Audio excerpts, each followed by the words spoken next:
নমস্কার, মুক্তিজ কিচেনে সবাইকে স্বাগত। সবাই কেমন আছেন? আশা করি সবাই ভালোই আছেন। দেখুন, আজ আমি শুধুমাত্র আটা দিয়ে জিলিপি তৈরি করলাম। আমি 1.5 বাটি আটা নিয়ে নিয়েছি এখানে। দেখুন, 1.5 বাটি আটা, এর মধ্যে পরিমাণ মতো লবণ দিয়ে আমি শুকনো উপকরণ দুটো মিশিয়ে নিচ্ছি। এই লবণটা আর আটাটা মিশাতে মিশাতে আপনাদের সঙ্গে একটু কথা বলি। কথাটা হলো, আপনারা যদি আমার ভিডিওগুলো আমার ফেসবুক পেজ থেকে দেখেন, তাহলে আমার পেজটাকে ফলো করে আমার পাশে থাকবেন, লাইক কমেন্ট শেয়ার করবেন। আর যদি আমার ইউটিউব চ্যানেল থেকে দেখেন, তাহলে আমার চ্যানেলটাকে সাবস্ক্রাইব করে পাশে থাকা বেল আইকনটি ক্লিক করবেন। আপনাদের একটা কমেন্ট, একটা লাইক আমাকে অনেক দূরে এগিয়ে যেতে সাহায্য করবে। আপনারা কমেন্ট না করলে আমি বুঝতেই পারবো না যে আমার ভিডিওগুলো আপনাদের ভালো লাগে কিনা। যাই হোক, দেখুন, এবার আমি অল্প অল্প করে জল দিয়ে ব্যাটারটা তৈরি করে নিচ্ছি। এই ব্যাটারটা একবারে অনেকটা জল দেওয়া যাবে না, অল্প অল্প করে জল দিতে হবে আর মেশাতে হবে। দেখুন, এই পর্যায়ে এসে আমি আর জল দেব না। ব্যাটারটার ঘনত্ব এরকমই হবে। ব্যাটারটার ঘনত্বটা যদি ঠিকঠাক থাকে, তাহলে জিলাপিটাও সুন্দর হয়। আর ব্যাটারটা যদি পাতলা হয়ে যায় বা বেশি মোটা হয়ে যায়, সেই ক্ষেত্রে কিন্তু ভালো হয় না। ব্যাটারটাই হচ্ছে আসল। যত ভালো ব্যাটারটা হবে, জিলাপিটাও তত ভালো হবে। দেখুন, আমি দিয়ে দিলাম 1/2 চামচ মতো বেকিং সোডা। বেকিং সোডাটা দিয়ে আবারও আমি ফেটিয়ে নিচ্ছি। এখানে কিন্তু বেকিং পাউডার দেইনি, শুধুমাত্র বেকিং সোডাটা দিয়েছি। দিয়ে আরও একটু ভালো করে মিশিয়ে নিচ্ছি। বেশ খানিকক্ষণ ধরে এভাবে ফেটাতে হবে। এই যে আমি ফেটিয়ে নিয়েছি, দেখুন। দেখবেন কিছুক্ষণ ফেটানোর পরে ব্যাটারটা স্মুথ একটা ব্যাটার তৈরি হয়ে যাবে। দেখুন, এই যে আমার ব্যাটারটা তৈরি হয়ে গেছে। দেখতেই পাচ্ছেন কেমন ঘনত্ব হয়েছে আর কত স্মুথ হয়েছে ব্যাটারটা। দেখুন, এই যে এবার আমি তৈরি করে নেব চিনির শিরাটা। এখানে আমি 1 বাটি চিনি দিয়ে দিয়েছি কড়াইয়ে, আর ওই বাটিরই 1 বাটি জল, আর 2টো এলাচ ফাটিয়ে দিয়েছি।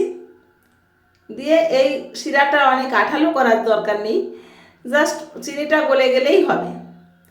চিনিটা গলে একটু শিরাটা ফুটে গেলে অ্যাড করে দিয়েছি 1 চিমটি ফুড কালার। এটা সম্পূর্ণ অপশনাল, আপনারা চাইলে দিতে পারেন, না চাইলে নাও দিতে পারেন। এটা সম্পূর্ণ অপশনালভাবে আমি দিয়েছি, আপনারা নাও দিতে পারেন। কালারটা দিলে হয় কি, জিলাপির কালারটা সুন্দর আসে, একেবারে দোকানের মতনই হয়। এটা শুধু দেখতে সুন্দর হওয়ার জন্য, কালারের সঙ্গে কোনো টেস্টের কোনো ব্যাপার নেই।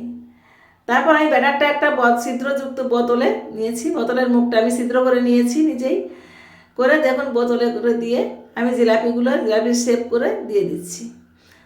হয়তো আমরা দোকানের মতো অতটা ভালো পারবো না, তবে চেষ্টা করব করার যতটা সম্ভব। এইভাবে করে নিচ্ছি। দেখুন, আমার পাত্রটা একটু ছোট হয়ে গেছে, তো এই জন্য বেশি একবারে দেওয়া যাচ্ছে না। যদি আমার পাত্রটা একটু বড় হতো, তাহলে আমি একবারে আরও কিছু দিতে পারতাম। আসলে জিলাপি তৈরি করার সময় কড়াইটা লাগে একটু বেশি ছড়ানো, বেশি মানে জায়গা। আমার কড়াইটা একটু জায়গা কম হয়ে গেছে। এইভাবে উল্টে পাল্টে লাল লাল করে ভেজে নেব, যতক্ষণ না কালারে আসছে। মিডিয়াম টু লো ফ্লেমে ভাজতে হবে, হাই ফ্লেমে ভাজা যাবে না, তাহলে কিন্তু পুড়ে যাবে, আর পুড়ে গেলে টেস্ট ভালো হবে না। দেখুন, আমার জিলিপিগুলো ভাজা হয়ে গেছে। এবার আমি তুলে সরাসরি শিরার ভিতরে দিয়ে দেবো। দেখুন, তেলটাকে তুলে নিচ্ছি। তুলে নিয়ে এবার আমি এটা শিরার ভিতরে দিয়ে দেবো। এই একইভাবে আমি সবগুলো তৈরি করে নিচ্ছি। দেখুন আপনারা কীভাবে তৈরি করছি।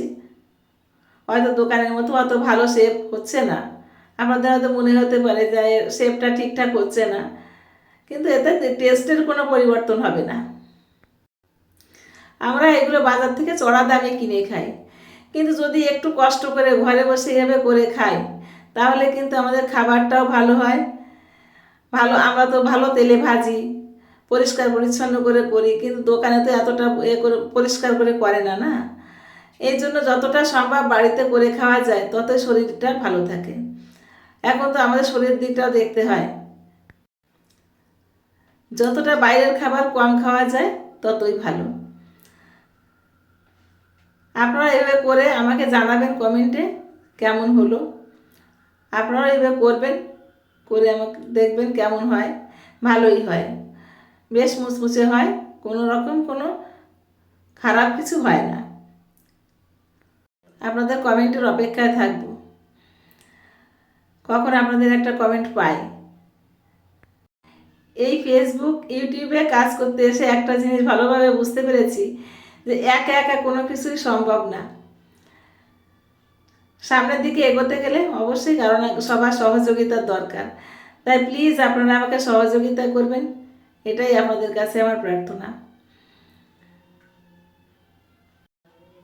এই দেখুন শিরার ভিতরে দিয়ে দিলাম তুলে ভেজে। এভাবে আমি সবগুলো এক এক করে ভেজে নেব।